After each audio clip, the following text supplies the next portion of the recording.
This is why I voted for Claudia. Go to ICE protests. I've been to Palestine protests before in Chicago, but no, I would like to. Yeah, no. That's. Our next guest, who lives in Mexico and says her people and her country would welcome U.S. help against cartels. Why isn't Mexico partnering very well with Mexico, or are they? We're bringing back Mexican Senator Lily Tellez to join us now. Senator Tellez, welcome. You see that President Trump means business. You look at everything he's doing in the Caribbean and off the coast of Venezuela. The pressure is on Maduro. Mexico is an ally of the United States. What is Mexico doing to fight the cartels officially from the government? Well, Mexico, President Sheinbaum says that she's an ally of the United States of America, but secretly, she is not. She is more an ally of Venezuela and of the Cuban dictatorship. We can look at it crystal clear, because she didn't want to congratulate President Trump over the peace treatments on Gaza, and she didn't want to congratulate Maria Corina Machado.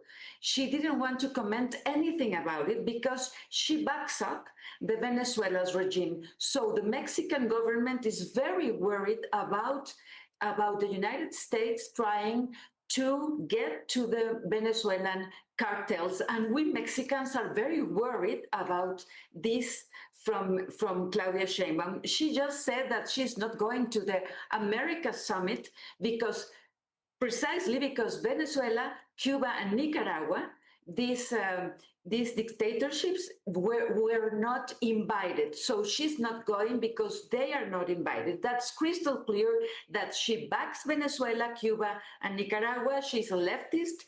And even in the last 7 years, the Mexican government has given millions of oil barrels to Cuba worth $4 billion.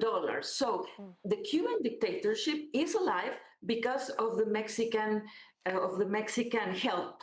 Yes, Senator, this is a very interesting situation because President Trump, as you said, considers Mexico an ally, and Mexico depends on the United States for so much of its economy in terms of trade, but also tourism. The cartels are rampant. You have come on this network and said that it is a narco state, Mexico.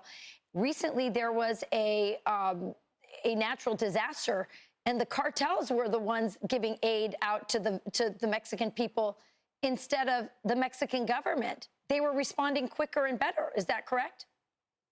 Yes, that is correct.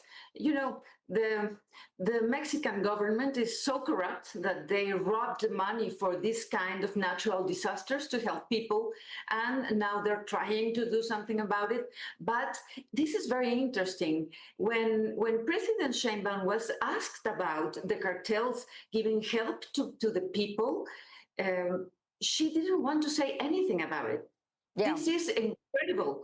It's incredible. And I think the world must know, and our American associates, the United States must know that they should look at what the Mexican government is doing, not saying. Because Sheinbaum and her politics says that they want this alliance and they're trying to make these negotiations for the trade treaty, but at the same time, they are helping the dictatorships of Latin America, and most of the Mexicans, we do not support that.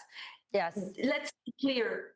This President Sheinbaum wants Mexico to be the next Venezuela, and now she cannot deny it. We can see as we are testifying the things that the Mexican government is doing. So in the next negotiations of the North American trade between Mexico and the United States, I think there shall be straight negotiations between us countries where there is a very clear commitment to democracy, border security, and zero tolerance to the dictatorships. Well, it appears that she is not a good ally. She's not helping President Trump in the fight against the cartels in her country. And she's an ally of Nicolas Maduro at the same time that President Trump is trying to put the pressure on him to leave that country. Thank you so much, Senator Tellez. Great information and great advice. Listen to what see what they're doing. Don't listen to what they're saying. Thank you for joining us today. Thank you, Rachel. Good morning.